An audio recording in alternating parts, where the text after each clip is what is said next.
பிஜேபியே இந்த புதிய கட்சியை பார்த்து பயப்படுது, பதறுது. எதுவுமே இயல்பா தன்னிச்சையா நடந்தது இல்லையா? அரசுக்கு எதிரான ஆட்சி கல்வி இந்த கல்வித்துறை அமைச்சர் பதவி விலகணும், எதுவுமே வரல. தப்பு பண்ற அரசாங்கத்தை எதிர்த்து கேள்வி கேட்கிற ஜென்சி புரோட்டஸ்ட் நேபாளத்தில் எந்த அளவுக்கு அரசியல் மாற்றத்தை ஏற்படுத்துச்சு. ஜல்லிக்கட்டு புரோட்டஸ்ட் புதுசா வர்றவங்க அதை நிறைவேற்றுவாங்களா அப்படிங்கறத இங்க கேள்விக்குறியாகும். டிவிக்கு ஆகட்டும் இல்ல சிஜேபி ஆகட்டும், ரெண்டுமே ஆத்மி கட்சியோடைய பேக்ரவுண்ட் சப்போர்ட்ல ரன் ஆகுது அப்படிங்கிற கேள்விக்கு 2026 தமிழ்நாடு சட்டமன்ற தேர்தல் தான் பெஸ்ட் எக்ஸாம்பிளா இருக்கும். ஆம் ஆத்மி கட்சி ஆளுங்கட்சியால ஃபேஸ் பண்ண ஸ்ட்ரகிள்ஸை தான் மேனிஃபெஸ்டோவை கொடுத்துருக்காங்க. இந்தியாவோட நீதித்துறையில ஹையஸ்ட் பொசிஷன்ல இருக்கக்கூடிய ஜட்ஜ் அந்த ஒரு அக்கௌண்டபிலிட்டி அவர்கிட்ட இல்லை. Hello viewers, welcome to dark review. Cockroach Janata party அப்படின்னு இந்தியாவில் புதுசாக ஒரு அரசியல் கட்சி ஒன்று ஆரம்பிச்சிருக்காங்க. ஆரம்பிச்சு வெறும் 5 நாள் தான் ஆகுது. ஆனால் அதுக்குள்ளே இப்போ வரைக்கும் 2 கோடி மெம்பர்ஸ் அந்த கட்சியில் சேர்ந்துருக்காங்க. இவ்வளவு இந்தியாவின் மிகப்பெரிய கட்சியான ஆளுங்கட்சியான பிஜேபியே இந்த புதிய கட்சியை பார்த்து பயப்படுது, பதறுது. இதோட விளைவா இந்த காக்ரோச் ஜனதா பார்ட்டி கட்சியோடைய அஃபிஷியல் ட்விட்டர் அக்கௌண்ட் தடை செய்யப்பட்டிருக்கு. இதுக்கெல்லாம் யார் காரணம்? Gen Z cockroaches. Yes, cockroach Janata party அப்படிங்கிற கட்சியை யார் ஆரம்பித்தான், எதுக்காக ஆரம்பித்தான், அதுவும் காக்ரோச் அப்படின்ற பேரில் ஏன் ஆரம்பிக்கணும், இதுக்கு பின்னாடி உள்ள காரணம் என்ன? கரப்பாம்பூச்சி பேரில் கட்சி ஆரம்பிச்சிருக்காங்க. இது பார்க்கவே ஃபன்னியாக தான் இருக்குது. இதுக்கு எப்படி 5 நாளில் 2 கோடி பேர் மெம்பராக இருக்காங்க? இதில் அப்படி என்னதான் முக்கியத்துவம் இருக்குது? எஸ், முக்கியத்துவம் இருக்குது. இந்த கட்சிக்கு மிஷன்லேருந்து மேனிஃபெஸ்டோ வரைக்கும் வச்சுருக்காங்க. அதே நேரத்தில் இது தற்செயலாக தன்னிச்சையாக உருவானதா இல்லை எதிர்கட்சிகளுடைய இளைஞர்களை திசை திருப்பும் சூழ்ச்சியா? ஏன்னா இதில் சேர்றவங்க எல்லாருமே இளைய தலைமுறைகளான ஜென்சி தலைமுறைகள். இவர்கள் நினைச்சா அரசியலில் என்ன மாதிரியான மாற்றத்தை உண்டாக்க முடியும் அப்படின்னு நம்ம தமிழ்நாடு அரசியல்லையே பார்த்துருப்போம். இது வெறும் ட்ரெய்லர் தான். இது இந்திய அரசியலில் பிரதிபலிச்சா அது என்ன மாதிரியான மாற்றத்தை உண்டாக்கும்? இப்படி பல கேள்விகள் புதுசாக உருவாகி இருக்கிற காக்ரோச் ஜனதா பார்ட்டியை சுற்றி உருவாகுது. இது எல்லாத்தையும் இந்த வீடியோவில் நாம் டீட்டெயிலாக அனலைஸ் பண்ணி பார்க்க போகிறோம். இந்த புதிய கட்சியான காக்ரோச் ஜனதா பார்ட்டி, இதை ஷார்ட்டாக சிஜேபி அப்படின்னு சொல்லலாம். மே 16, 2026, அதாவது ஜஸ்ட் ஒரு 5 நாளைக்கு முன்னாடி அபிஜித் தீப்கே அப்படிங்கிற ஒரு நபரால் இந்த கட்சி ஆரம்பிக்கப்பட்டது. ஃபஸ்ட்டு ஒரு ட்விட்டரில் ஒரு போஸ்ட் ஒன்று போடுறாரு, நான் இந்த மாதிரி புதுசாக ஒரு கட்சி ஒன்று ஆரம்பிக்க போகிறேன் அப்படின்னு. அதுக்கு பார்த்திங்கன்னா நிறைய ரெஸ்பான்ஸ் வருது. ஸோ அதை பேஸ் பண்ணி இன்ஸ்டாகிராம்லேயும் ட்விட்டர்லேயும் காக்ரோச் ஜனதா பார்ட்டி அப்படின்னு சொல்லி பேஜை ஸ்டார்ட் பண்ணுறாரு. அதுக்கு மேசிவான ரிசல்ட் வருது. எந்த அளவுக்கு அப்படின்னா, ஆரம்பித்த கொஞ்ச நேரத்துலேயே லேக்ஸ் ஆஃப் பீப்புள்ஸ் ஃபாலோ பண்ணுற அளவுக்கு வைரல் ஆகுது. அது அப்படியே 1 மில்லியன் 2 மில்லியன் அப்படின்னு ஒரு கட்டத்தில் பிஜேபியோட அஃபிஷியல் இன்ஸ்டாகிராம் ஃபாலோ அக்கௌண்ட்டான 8 மில்லியனையும் தாண்டி இப்போ கிட்டத்தட்ட 20 மில்லியனையும் தாண்டி போய்கிட்டு இருக்கு. சரி, இது ஓகே. ஆனால் காக்ரோச் ஏன் கட்சிக்கு பேர் வைக்கணும்? அதுக்கு காரணம் இதுக்கு முன்னாடி நாள் மே 15 அன்னைக்கு நடந்த ஒரு சம்பவம். அதாவது சுப்ரீம் கோர்ட்டில் கேஸ் ஒன்று நடக்குது. அப்போ சீஃப் ஜஸ்டிஸ் சூரியகாந்த் அவர்கள் இந்த மாதிரி ஒரு ஸ்டேட்மெண்ட்டை சொல்லிடுறாரு. There are youngsters like cockroaches. They don't get any employment. They don't have any place in profession. Some of them become media. Some of them become social media. Some of them become RTI activists. Some have become another activists, and they start attacking everyone. And you people file contempt petition because I go to taking up the matter of as if there are already parasites in society who attack you people. You attack the system, and you want to join hands with them. No, I understand. அதாவது இந்த வீடியோவில் அவர் என்ன சொல்கிறார் அப்படின்னா, வேலை இல்லாத இளைஞர்களில் அவர் cockroaches, கரப்பான் பூச்சிகள் மாதிரி அப்படின்னு சொல்கிறாரு. மற்றும் இவங்களெலாம் ஆட்டி சோசியல் மீடியாவில் எல்லாரையும் குறை சொல்லிக்கிட்டு விமர்சனம் பண்ணிக்கிட்டு ஒரு சமூகத்தின் ஒட்டுண்ணிகளாக பேராசைட்ஸ் ஆஃப் சொசைட்டி அப்படின்னு சொல்லிடுறாரு. இது கேட்டோன்னே ஒரு சீஃப் ஜஸ்டிஸ் ஆஃப் இந்தியாவே நம்ம இளைஞர்களை பார்த்து இப்படி தரக்குறைவாக பேசிட்டாங்க அப்படிங்கிறது ஒரு அதிருப்தி உண்டாக்குது. அதோட வெளிப்பாடாக தான். ஆனால் யாரும் ரோட்டில் இறங்கி போகிறதில்ல. அதுக்கு பதிலாக நீங்கள் எங்களை கரப்பான் பூச்சி தானே சொன்னீங்க, இந்தியாவில் இருக்கிற எல்லா கரப்பான் பூச்சி ஒன்றா சேர்ந்தால் என்ன ஆகுன்னு காட்டுறோன்னு அவர் அசிங்கப்படுத்துறதுக்காக பயன்படுத்தின அதே காக்ரோச் அப்படின்ற வார்த்தையவே ஆயுதமாக பயன்படுத்தி காக்ரோச் ஜனதா பார்ட்டி அப்படின்னு ஜஸ்ட் ஃபன்னுக்காக விளையாட்ட ஆரம்பிக்கப்பட்டது. ஆனால் அது இப்போ ஒரு விர்ச்சுவல் பார்ட்டியாக வளர்கிற அளவுக்கு சீரியஸாக வைரல் ஆகிட்டுருக்கு. இது இவ்வளோ பெரிய இஷ்யூ ஆனதும் சீஃப் ஜஸ்டிஸ் சூரியகாந்த் அவர்கள், நான் எல்லா இளைஞர்களையும் தான் சொல்லலை, ஃபேக் சர்டிஃபிகேட் ஹோல்டர்ஸை தான் நான் சொன்னேன் அப்படின்னு சொல்லி விளக்கம் கொடுத்தாரு. பட் அதை யாரும் ஏற்றுக்கல. இது ஆன்லைனில் ஆரம்பித்த கட்சியாகவே இருந்தாலும் இதுக்குன்னு மிஷன், விஷன், மேனிஃபெஸ்டோ வரைக்கும் இருக்குது.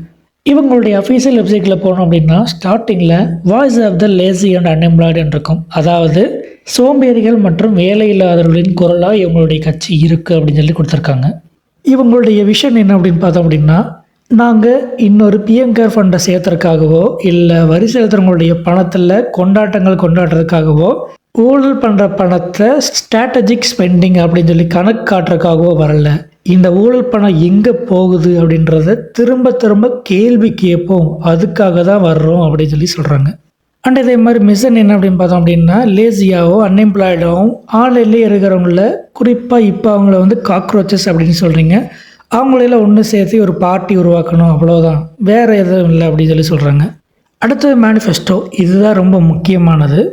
அதில் ஃபஸ்ட்டு ஒன், சிஜேபி ஆட்சிக்கு வந்தால் சீஃப் ஜஸ்டிஸ்க்கு ராஜ்யசபாவில் போஸ்ட் ரிட்டையர்மெண்ட் ரிவார்டு கொடுக்கறத நாங்கள் ஸ்டாப் பண்ணுவோம். ஏன்னா இந்த மாதிரி போஸ்ட் ரிட்டையர்மெண்ட் ரிவார்டு கொடுக்கறனால தான் இவங்கெல்லாம் வந்து ஆளுங்கட்சிக்கு ஆதரவாக செயல்படுறாங்க அப்படின்ற ஒரு குற்றச்சாட்டு இருக்குது. அதனால் அதை நாங்கள் நிறுத்துவோம் அப்படின்னு சொல்கிறாங்க. ரெண்டாவது, சிஜேபி ஆளும் மாநிலமாக இருந்தாலும் சரி இல்லை எதிர்க்கட்சி ஆளும் மாநிலமாக இருந்தாலும் சரி, ஒரு உண்மையான வாக்காளரின் வாக்குரிமை பறிக்கப்பட்டால் தேர்தல் ஆணையர் மீது நடவடிக்கை எடுக்கப்படும். ஏன்னா ஒரு உண்மையான குடிமகனி வாக்குரிமை பறிக்கப்படுவது என்பது தீவிரவாதத்துக்கு சமம் அப்படின்னு சொல்லி சொல்கிறாரு. மூணாவது, பார்லிமெண்ட் சீட்டை இன்க்ரீஸ் பண்ணாமையே 33% இல்லை 50% பெண்களுக்கு இடஒதுக்கீடு கொடுக்கப்படும். கேபினெட்டில் 50% ஆஃப் கேபினெட்ஸ் பெண்களாக தான் இருப்பாங்க, அந்த ரிசர்வேஷன் கொண்டு வரும் அப்படின்னு சொல்லி சொல்கிறாங்க. அடுத்து நாலாவது, அதானி அம்பானிக்கு சாதகமான மீடியாக்கள்லாம் தடை செய்யப்படும். இந்த மீடியா எல்லாமே அம்பானிக்கு சொந்தமானது, சாதகமானது, அதே மாதிரி இது அதானிக்கு சாதகமானது. இப்படி கார்பரேட்டுக்கும் பொலிட்டிஷியனுக்கும் சப்போர்ட்டாக இருக்கிற மீடியாஸ் எல்லாமே தடை செய்யப்படும். அடுத்து அஞ்சாவது, ஒரு கட்சியில் நின்று ஜெயிச்ச எம்பியோ எம்எல்ஏவோ இன்னொரு கட்சிக்கு ஜெயிச்சதுக்கப்புறம் கட்சி தாவல் செய்தால் அவங்களுடைய பதவி பறிக்கப்பட்டு அடுத்த 20 வருஷத்துக்கு அவங்களால எலெக்ஷன் நிற்க முடியாத அளவுக்கு தடை செய்யப்படும். இப்படி அவங்க இந்த மாதிரி ஒரு மேனிஃபெஸ்டோவும் வச்சுருக்காங்க. அடுத்து ரொம்ப முக்கியமாக இந்த கட்சியில் சேர்றதுக்கான எலிஜிபிலிட்டி க்ரைட்டீரியா தான். அதுதான் பார்த்திங்கன்னா கிரேசியானது. எஸ், நீங்கள் இந்த கட்சியில் சேரணும் அப்படின்னா ஃபஸ்ட்டு நீங்கள் அன்எம்ப்ளாய்டாக இருக்கணும், அடுத்து லேசியாக இருக்கணும், அடுத்து க்ரோனிக்கலி ஆன்லைன் மினிமம் 11 hours ஆன்லைனில் சுற்றிக்கிட்டு இருக்கணும், அடுத்து கேன் ரேண்ட் ப்ரொஃபஷனலி நல்லா குறை சொல்ல புலம்ப தெரிஞ்சிருக்கணும். இப்படி 4 குவாலிட்டிஸ் உங்களுக்கு இருந்தது அப்படின்னா நீங்கள் சிஜேபியில் தாராளமாக சேரலாம். இப்படி கிரேசியான எலிஜிபிலிட்டி க்ரைட்டீரியாவும் மேனிஃபெஸ்டோ மிஷன் இது எல்லாமே பார்த்தீங்கன்னா கொஞ்சம் டிஃப்ரெண்ட்டாக இம்ப்ரெசிவாக க்ரேஸியாக இருக்கிறதுனால தான் இவ்வளோ ஷார்ட் பீரியடில் இவ்வளோ ஃபாலோவர்ஸ் ஜென்சிஸ் அதிகமாக இதில் சேர்ந்துருக்காங்க. இது அப்படியே ஒரு பக்கம் வைரலாகி க்ரோ ஆகிட்டு இருக்கும்போது இதுக்கு அப்படியே பேக் சைடில் இவங்களோட இன்ஸ்டாகிராம் அக்கௌண்ட்டை ஹேக் பண்ண ட்ரை பண்ணுறது, இதில் இன்னும் ஒருபடி மேலே வகை ட்விட்டர் அக்கௌண்ட்டை ரெஸ்ட்ரிக்டே பண்ணிட்டாங்க. இது எல்லாம் பிஜேபி தான் பண்ணது அப்படிங்கிற குற்றச்சாட்டை சிஜேபி சைட்லேருந்து முன்வைக்கிறாங்க. இது இப்படியே போகும்போது இதுக்கு அப்படி ஆப்போசிட்டில் இந்த சிஜேபி கட்சியை ஆரம்பித்த அபிஜித் தீப்கே அப்படிங்கிறது யார், இதில் இன்னும் 2 பேர் இருக்காங்க, அர்பித் ஸ்பீக்ஸ் அண்டு மெக்னாட்ஸ். இவங்களாம் யார், இந்த 3 பேர்த்துக்கு என்ன கனெக்ஷன் அப்படின்ற பேக்ரவுண்ட் வெரிஃபிகேஷன்லாம் போயிட்டு இருந்தது. அதில் கிடைச்ச தகவல் என்ன அப்படின்னு பார்த்தீங்க அப்படின்னா, ஆம் ஆத்மி பார்ட்டியோட கனெக்ஷன் இருக்குது. குறிப்பாக அந்த கட்சி ஆரம்பித்த அபிஜித் தீப்கே அப்படிங்கிற ஒரு 2020-2023 காலகட்டத்தில் ஆம் ஆத்மி பார்ட்டியோடைய சோசியல் மீடியா டீமில் இருந்திருக்காரு. அந்த சமயங்களில் இவர் மத்திய அரசு நிறைவேற்ற சட்டங்களுக்கெல்லாம் எதிராக ட்விட்டரில் போஸ்ட் போட்டுட்டு இருந்திருக்காரு. சார், இப்போ இவர் எங்கே இருக்கார் அப்படின்னா, அவர் இப்போ இந்தியாவிலேயே இல்லை, யூஎஸ்ஏல இருக்கார். அப்போ இது எதுவுமே இயல்பாக தன்னிச்சையாக நடந்தது இல்லையா? திட்டம் போட்டு இளைஞர்களை திசை திருப்பும் நோக்கமாக, கலவரத்தை உண்டாக்கும் நோக்கமாக, தப்பான இன்டென்ஷனோட தான் கிரியேட் பண்ணியிருக்காங்களா அப்படின்னு கேட்டிங்க அப்படின்னா, இவங்க ஆம் ஆத்மி கட்சியில் இருந்தது உண்மைதான். மேபி இவங்களுக்கு ஆம் ஆத்மி கட்சி பேக் போனாக சப்போர்ட் பண்ணியிருக்கலாம். அதே மாதிரி பாட்ஸ் வச்சு ஃபாலோவர்ஸ் இன்க்ரீஸ் பண்ணியிருந்தாங்க, பாகிஸ்தான் ஃபாலோவர்ஸ் நிறைய இருந்தது அப்படின்னு சொல்லி ஒரு குற்றச்சாட்டு இருந்தது. ஆனால் அதெல்லாம் பொய்ன்னு இன்ஸ்டாகிராம் இன்சைட்ஸை காட்டி ஃபவுண்டர் நிரூபிச்சிட்டாரு. இதை பேஸ் பண்ணி ஒவ்வொரு ஸ்டேட்லேயும் சிஜேபி தமிழ்நாடு, சிஜேபி பீகார், மகாராஷ்டிரா, ஒரிசா இப்படின்னு ஒவ்வொரு ஸ்டேட்லேயும் அந்தந்த ஸ்டேட்டில் இருக்கிற இன்ஃப்ளூயன்சர்ஸ் பேஜ் ஸ்டார்ட் பண்ணி வைரல் பண்ணிட்டு இருக்கிறாங்க. அடுத்து இதுக்கு பின்னாடி ஒரு பொலிட்டிக்கல் சப்போர்ட் இருக்க மாதிரி தெரியுது. அதனால் இது ஒரு இளைஞர்கள் போராட்டமாக, அரசுக்கு எதிரான ஆட்சி கல்ப்பு இந்த மாதிரியான விஷயங்கள் செய்கிற மாதிரியான போராட்டமாக மாறிடுமோ அப்படின்ற கேள்விக்கும் சிஜேபி ஃபவுண்டர் அபிஜித் தீப்கே விளக்கம் கொடுத்துருக்காரு. அதாவது இந்திய இளைஞர்கள் மற்ற நாட்டு இளைஞர்கள் மாதிரி போராட்டம் பண்ண மாட்டோம், எங்களுக்கு இந்திய அரசியலமைப்பின் அடிப்படை உரிமைகள் எங்களுக்கு தெரியும், அதனால் நாங்கள் ஜனநாயக முறைப்படி தான் எங்களுடைய கோரிக்கையில் முன்வைப்போம், போராட்டம் பண்ணுறதுலையோ கலவரம் பண்ணுறதுலையோ எங்களுக்கு உடன்பாடு இல்லை, ஜனநாயக முறைப்படி அமைதியான முறையில் தான் எங்களுடைய கோரிக்கைகளையும் கருத்துக்களையும் முன்வைப்போம் அப்படின்னு சொல்லி தெளிவாக சொல்லியிருக்காரு. அதுபடி எங்களுடைய முதல் கோரிக்கையை முதல் பெட்டிஷனாக வைக்கக்கூடியது என்ன அப்படின்னு பார்த்தீங்க அப்படின்னா, எஜுகேஷன் சிஸ்டம் கொலாப்ஸ் ஆகிருக்கு. NEET exam question paper leak ஆனதில் லட்சக்கணக்கான மாணவர்களோட எதிர்காலம் பாதிக்கப்பட்டிருக்கு. இதனால் நிறைய ஸ்டூடெண்ட்ஸ் தற்கொலை பண்ணி இறந்தும் போயிட்டாங்க. இது எல்லாத்துக்கும் பொறுப்பேற்றுக்கிட்டு கல்வித்துறை அமைச்சர் பதவி விலகணும்னு சொல்லி முதல் பெட்டிஷனை முன்வைக்கிறாங்க. இதுக்குமே லட்சக்கணக்கான ஆதரவுகள் பெருகிட்டு தான் வருது. ஸோ இது தொடங்கப்பட்டது இயல்பாக இல்லாமல் ஒரு இன்டென்ஷனோட கிரியேட் ஆனது. ஒரு கட்சியின் பின்புலத்தோடு இது ரன் ஆகிட்டுருக்கு. பாட்ஸ் வச்சு தான் ஃபாலோவர்ஸ் இன்க்ரீஸ் பண்ணலாங்க. இப்படி பல குற்றச்சாட்டுகள் இது மேலே முன்வைக்கப்பட்டாலும் இப்போது இதோட மூமெண்ட், இதோட செயல்பாடுகள் எப்படி இருக்குது அப்படின்னா, இளைஞர்களை கொண்டு ரோட்டில் இறங்கி போராடாமல் கலவரம் பண்ணாமல் தப்பு பண்ணுற அரசாங்கத்தை எதிர்த்து கேள்வி கேட்குற, ஜனநாயக முறைப்படி கேள்வி கேட்குற ஒரு ஆரோக்கியமான மெச்சூர்டான ஒரு போக்கில் தான் இது இப்போ இருக்குது. இன்றைக்கி இது சரியாக தான் இருக்குது. ஆனால் நாளைக்கு இது சரியாக தான் இருக்குமா இல்லை தப்பாக மாறுமா என்ன ஏதுன்றது இனிமே தான் அது தெரியும். ஆனால் இது இளைய தலைமுறையில் ஒரு நல்ல ஒரு பாசிட்டிவான ஒரு மாற்றத்தை உண்டு பண்ணியிருக்கு அப்படின்னு ஸ்ட்ராங்காக சொல்லலாம். பொதுவாக ஒரு அரசாங்கம் பண்ணுற தப்பை எதிர்க்கட்சிக்கு தான் எதிர்த்து கேள்வி கேட்டுட்டு இருந்தது. பிளவுபட்ட குரூப்ல இருக்கக்கூடிய ஒரு தலைவரோட வீட்டுக்கு ஒரு புது சோஃபா போகுது. சோஃபா பின்னாடியே புது முதலமைச்சரும் அந்த வீட்டுக்கு போறாரு. புதுமையான ஆட்சின்னு சொன்னீங்க. இன்னைக்கு புஷ்பா பட பாணியில ஆட்சி நடந்துகிட்டு இருக்கு. பொதுமக்களும் மீடியாவும் கேள்வி கேட்டது கிடையாது, அதுக்கு ஆளுங்கட்சிகளும் அனுமதிச்சதும் கிடையாது. இந்த டைம் அது மட்டும் முக்கியமா உங்களோட மெண்டல் ஹெல்த் எப்படி நீங்க மேனேஜ் பண்றீங்க, அண்ட் உங்க ஸ்ட்ரெஸ் லெவல்ஸ் இதெல்லாம் வந்து எப்படி பண்றீங்க, அண்ட் யங்ஸ்டர்ஸ்க்கு நீங்க என்ன சொல்ல வரீங்க, எப்படி மேனேஜ் பண்ணலாம்? எத்தனை சிஎம் போய் மீட் பண்ண போறேன்னா நாட்டு நடக்க பிரச்சனை, எக்கனாமி, நான் எப்பயுமே இந்த ட்ரக்ஸ் மாதிரியான விஷயங்கள் நான் ஆப்போஸ் பண்றாரு. அந்த மாதிரி விஷயங்கள் எல்லாத்தையும் கேட்க வேண்டியது நியாயமா இல்லையா? ரொம்பவே அதான் கேட்டுருங்க.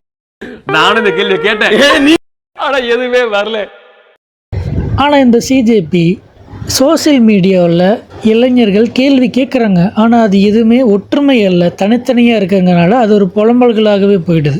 அது எல்லாத்தையும் ஒன்றா சேர்த்து ஒற்றுமையாக ஒரே குரலாக அரசாங்கத்தை நோக்கி கேள்வி கேட்க முடியும். அப்படி கேள்வி கேட்டோன்னா மாற்றத்தை உண்டாக்க முடியும், அரசாங்கத்துக்கு பயத்தை உண்டாக்க முடியும் அப்படின்னு நிரூபிச்சிருக்காங்க. அதோட வெளிப்பாடு தான் சிஜேபி கட்சியோடைய அஃபிஷியல் ட்விட்டர் அக்கௌண்ட்டை வித்ஹெல்ட் பண்ணதும். இவங்க நினைக்கிறாங்க சோசியல் மீடியாவில் தடை பண்ணிட்டோம் அப்படின்னா இவங்க கேள்வி கேட்குறத நம்ம தடுத்து நிறுத்திடலாம், இவங்களை அப்படியே அடக்கிடலாம் அப்படின்னு நினைக்கிறாங்க. அப்படி ஒரு வேளை சோசியல் மீடியாவை தடை பண்ணி யங்ஸ்டர்ஸ் கேள்வி கேட்குறது அடுக்கணும்னு நினச்சா அதோட இம்பேக்ட் எந்த அளவுக்கு இருக்குது அப்படின்னு லாஸ்ட் இயர் ஜென்சி ப்ரோட்டஸ்ட் நேபாளத்தில் எந்த அளவுக்கு அரசியல் மாற்றத்தை ஏற்படுத்துச்சு அப்படின்னு ஒரு செகண்ட் யோசிச்சாங்க அப்படின்னா அவங்களுக்கு ஒரு பயம் வரும். பட் நம்ம இந்தியன் யங்ஸ்டர்ஸ், இந்தியன் ஜென்டிஸ் அவங்கள மாதிரி கிடையாது. நாம் ஒரு விஷயத்தில் கிளியராக தெளிவாக இருக்கோம். இந்திய அரசியலமைப்பு சரியாக தான் வகுக்கப்பட்டிருக்கு. அனைவருக்கும் சரியான சமமான உரிமைகள் கிடைத்திடணும் அப்படிங்கிறத வலியுறுத்துது. அப்படிங்கிறத எல்லா இளைஞர்களும் புரிஞ்சு தான் வச்சுருக்கோம். எல்லாருக்கும் இதெல்லாம் அவேர்னஸ் இருக்குது. இங்கே பிரச்சனை அரசியல் அமைப்பு கிடையாது, அதை தப்பாக பயன்படுத்துகிற அரசியல்வாதிகளும் அரசு அதிகாரிகளும் தான். இதை நல்லாவே வேறுபடுத்தி புரிஞ்சுக்கிறவங்களுக்கான தெளிவு நம்ம இளைஞர்கள்ட்ட இருக்குது. அதுக்கு எக்ஸாம்பிள் நிறையா சொல்லலாம். அதில் பெஸ்ட் ஒன் ஜல்லிக்கட்டு ப்ரோட்டஸ்ட். இந்த ஜல்லிக்கட்டு ப்ரோட்டஸ்ட் நம்ம தமிழ் இளைஞர்களால் நடத்தப்பட்டது. இது எதுவுமே ஆயுத போராட்டமாகவும் வன்முறை போராட்டமாக நடக்கலை. எல்லாமே அமைதியான போராட்டமாக அரசு தப்பு செய்யும்போது அதை தான் எதிர்த்து கேள்வி கேட்டோமே தவிர அரசை எதிர்த்து கேள்வி கேட்கல. அந்தளவுக்கு தெளிவான புரிதலோடு தான் நம்ம போராட்டம் பண்ணி நம்மளோட உரிமைகளை மீட்டோம். இதுலேயே நம்ம இளைஞர்கள் எப்படி ஒரு பிரச்சனையை மெச்சூர்டாக ஹேண்டில் பண்ணுறாங்க அப்படின்றத நம்ம புரிஞ்சுக்கலாம். ஓகே, நெக்ஸ்ட்டு இந்தியாவில் பொதுவாகவே அன்எம்ப்ளாய்மெண்ட் அதிகமாகவே இருக்குது. அது ஒரு ரேஷியோ பார்த்திங்கன்னா இருக்க அதிகமாகிட்டு தான் வருது. மருத்துவம் இந்தியாவில் டெவலப்பாக இருக்குது, ஆனால் அது ஏழைகளுக்கும் நடுத்தர வர்க்கத்துக்கும் எட்டாக்கணியாக தான் இருக்குது. அடுத்தது கல்வி, அதை பற்றி சொல்லவே தேவையில்லை. நீட் கொஸ்டின் பேப்பர் லீக் ஆனதுலேயே எந்த அளவுக்கு இருக்குது அப்படின்னு நம்ம தெரிஞ்சுக்கலாம். அடுத்து லஞ்சம், ஊழல், சட்ட ஒழுங்கு சீர்கேடு, பெண்களுக்கு பாதுகாப்பு இல்லை, இந்த மாதிரி நிறைய பிரச்சனைகள். இது தமிழ்நாடு மட்டும் இல்லை, ஒட்டுமொத்த இந்தியாவிலையுமே இது பெரிய பிரச்சனையாக தான் இருக்குது. இது எதுவும் எங்கேயோ கண்ணுக்கு தெரியாத இடத்துல நடக்கக்கூடியது கிடையாது. நம்ம கண்ணு முன்னாடி நாம் டெய்லியும் ஃபேஸ் பண்ணக்கூடிய சம்பவங்கள், நிகழ்வுகள் தான். இதை இளைஞர்களாகிய நாம டெய்லியும் பார்க்குறோம். ஆனால் ஒவ்வொரு நாளும் இது அதிகமாகிட்டு தான் வருதே தவிர குறைஞ்ச பாடில்லை. ஸோ நமக்கு இதில் ஒரு வெறுப்பு உண்டாகுது, அரசு மேலே ஒரு அதிருப்தி உண்டாகுது. ஆனால் இதை நம்ம அமைதியாக இருந்து ஓட்டு உரிமை மூலமாக தான் மாற்றணும்னு நினைக்கிறோம். எஸ், நம்ம முன்னாடி தலைமுறை மாதிரி காசு வாங்கிட்டு ஓட்டு போடுன்ற மனநிலை நம்மகிட்ட கிடையாது. நம்மளுடைய மனநிலை டிஎம்கேவா, ஏடிஎம்கேவா, பிஜேபியா இல்லை காங்கிரஸா அப்படின்றது கிடையாது. நம்ம எதிர்பார்க்கறது தரமான கல்வி, மருத்துவம், அடிப்படை வசதிகள் இது எல்லாத்துக்கும் அஃபோர்டபுளாக கிடைக்கணும். வேலைவாய்ப்பு, உள்கட்டமைப்பு, சட்ட ஒழுங்கு, பெண்கள் பாதுகாப்பு இது மாதிரி அடிப்படை வசதிகளை தான் நாங்கள் எதிர்பார்க்குறோம். இதை புதுசாக வர்றவங்களா செய்வாங்களா அப்படின்ற ஒரு எதிர்பார்ப்பு தான். அதனால தான் புதுசாக வர்றவங்களுக்கு வாய்ப்பு கொடுக்கப்படுது. ஆனால் புதுசாக வர்றவங்க அதை நிறைவேற்றுவாங்களா அப்படிங்கிறத இங்கே கேள்விக்குறியாகவும் ஆச்சரியக்குறியாகவும் இருக்குது. நான் டிவிக்கே பற்றி தப்பால எதுவும் சொல்லலை, ஏன்னா அவங்க இப்போ தான் புதுசாக உள்ள வந்திருக்காங்க. ஒவ்வொன்றையும் மாற்றணும்னா கொஞ்சம் டைம் ஆகும். ஆனால் நான் டிவிக்கே கிட்ட இந்த ஒரு கொஸ்டினை மட்டும் நான் முன்வைக்கிறேன். உங்களுடைய தேர்தல் வாக்குறுதிகளில் இலங்கை தமிழர்களுக்கு நல்லது செய்வோம் அப்படின்னு சொல்லி தான் நீங்கள் ஆட்சிக்கு வந்தீங்க. இப்போ நீங்கள் காங்கிரஸ் கூட கூட்டணி வச்சுருக்கீங்க, அவங்களுக்கு அமைச்சர் பதவியும் கொடுத்துருக்கீங்க. காங்கிரஸ் கூட கூட்டணி வச்சுக்கிட்டு எப்படி நீங்கள் இலங்கை தமிழர்களுக்கு நல்லது செய்ய முடியும்? இந்த கேள்வியோட அர்த்தம் என்ன அப்படின்னு இலங்கையோட வரலாறு தெரிஞ்சவங்களுக்கு புரியும். ஸோ டிவிக்கு ஆகட்டும் இல்லை சிஜேபி ஆகட்டும், ரெண்டுமே யங்ஸ்டர்ஸ் ஜென்ஜிஸோட ஆதங்கத்தை ஆயுதமாக வச்சு தான் க்ரோ ஆகியிருக்காங்க, பாப்புலராக இருக்காங்க. இப்போ எங்ககிட்ட இருக்கக்கூடிய மக்களுக்கு நல்லது செய்வோம் அப்படின்ற இந்த ஸ்டாண்ட் ஃப்யூச்சரில் இருக்குமா அப்படின்றது இங்கே கேள்விக்குறியாக தான் இருக்குது. சப்போஸ் இவங்க இந்த ஸ்டாண்டிலிருந்து, இந்த பாதையிலிருந்து கொஞ்சம் வழி மாறி போனாலும் நாமளும் பின்னாடியே கண்ணை மூடிட்டு போகாமல் கண்ணை திறந்து ஒரு சேட்டலைட் எப்படி ராக்கெட்டை கழட்டி விட்டுட்டு நேர்பாதையில் சரியாக போகுதோ அது மாதிரி இவங்கள ராக்கெட்டாக யூஸ் பண்ணிட்டு நாம் முன்னோக்கி நேர்பாதையில் போவோம். ஏனென்றால் இளைஞர்களும் அவர்களின் சிந்தனைகளும் தான் ஒரு நாட்டை உயர்த்துமே தவிர கட்சிகளும் இயக்கங்களும் அல்ல. அவைகள் ஒரு உந்து சக்தியாக மட்டுமே பயன்படும். ஸோ ஓவராலாக இதில் என்ன சொல்ல வர்றோம் அப்படின்னா, இந்திய தலைமை நீதிபதி சொன்ன அந்த ஸ்டேட்மெண்ட் ஒரு யதார்த்தமானது தான், அதில் எந்த சந்தேகமும் இல்லை. அண்ட் இந்த சிஜேபி புதுசாக ஆரம்பிச்சு இந்த காக்ரோச் பார்ட்டி யதார்த்தமாக உருவானதா இல்லை ஆம் ஆத்மி கட்சியோடைய பேக்ரவுண்ட் சப்போர்ட்டில் ரன் ஆகுது அப்படின்ற கேள்விக்கு நம்முடைய 2026 தமிழ்நாடு சட்டமன்ற தேர்தல் தான் பெஸ்ட் எக்ஸாம்பிளாக இருக்கும். டிஎம்கே, ஏடிஎம்கே, என்டிகே உட்பட அவங்க கண்டுக்காத அலட்சியமாக விட்ட ஒரு விஷயத்தை டிவிக்கே பர்ஃபெக்டாக யூஸ் பண்ணிட்டாங்க. ஜென்ஜி பாலிடிக்ஸ், சோசியல் மீடியாவை பர்ஃபெக்டாக கனெக்ட் பண்ணி யூஸ் பண்ணாங்க, ஜெயிச்சாங்க. இது நமக்கு மட்டும் இல்லை, ஒட்டுமொத்த இந்தியாவுக்குமே ஒரு லெசனாக, ஒரு எக்ஸ்பீரியன்ஸாக இருந்திருக்கும். மேபி இந்த டெக்னிக்கை அவங்களும் பயன்படுத்தலாம்னு நினச்சிருக்கலாம். அதுக்கு சிஜேஐ சொன்ன அந்த ஸ்டேட்மெண்ட் ஒரு நல்ல வாய்ப்பாக அவங்களுக்கு அமைச்சிருக்கலாம். அதே நேரத்தில் இவங்க இளைஞர்களையும் சேர்த்து இந்தியாவில் கலவரத்தை உண்டு பண்ணணும்னு நினைக்கிறாங்க அப்படின்னு ஆளுங்கட்சி சார்பாக முன்வைக்கிறாங்க. இதில் எது உண்மை அப்படின்னு நம்ம பொறுத்திருந்து பார்த்தா தான் தெரியும். ஆனால் இதில் ஒரு விஷயத்தை மட்டும் நம்ம கிளியராக புரிஞ்சுக்க முடியும். ஆளுங்கட்சியான நீங்கள் இப்படி குற்றம் சாட்டுறதுக்கு முன்னாடி நீங்கள் மக்களுக்கு சரியான நல்ல ஆட்சி கொடுத்துருந்தீங்க அப்படின்னா இந்த மாதிரி காரணங்களை முன் வச்சு இளைஞர்கள் இத்தனை பேர் கூட்டமாக சேர்ந்துருப்பாங்களா, அதுவும் இவ்வளோ ஷார்ட் பீரியடில். அதே நேரத்தில் இந்த மேனிஃபெஸ்டோவில் ஒரு இன்ட்ரெஸ்டிங்கான விஷயம் என்ன அப்படின்னா, இதில் பெரும்பாலான பாயிண்ட்ஸ் இது வரைக்கும் ஆம் ஆத்மி கட்சி ஆளுங்கட்சியால் ஃபேஸ் பண்ண ஸ்ட்ரகிள்ஸை தான் மேனிஃபெஸ்டோவை கொடுத்துருக்குறாங்க.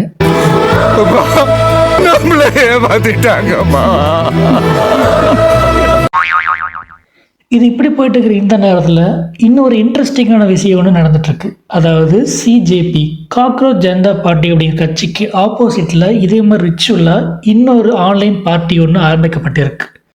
National parasitic front, NPF. அது என்ன அப்படின்னா, நம்ம சீஃப் ஜஸ்டிஸ் சூரியகாந்த் அவர்கள் காக்ரோச்சஸ் அப்படின்னு மட்டும் சொல்லல, பாராசைட்ஸ் அப்படிங்கிற வார்த்தையும் சொல்லியிருந்தாரு. ஸோ அதனால் அந்த வேர்டை பயன்படுத்தி ஆப்போசிட்டில் புதுசாக ஒரு கட்சி ஒன்று ஆரம்பிச்சிருக்காங்க. இந்த NPF கட்சிக்கும் சிஜேபி மாதிரியே கொள்கைகள், கோட்பாடுகள், மேனிஃபெஸ்டோன்னு எல்லாமே இருக்குது, வெப்சைட்டும் வச்சுருக்காங்க. ஆனால் இதில் ஒரு சோகமான விஷயம் என்ன அப்படின்னா, சிஜேபி வைரலான அளவுக்கு NPF-ஆல் வைரலாக முடியலை.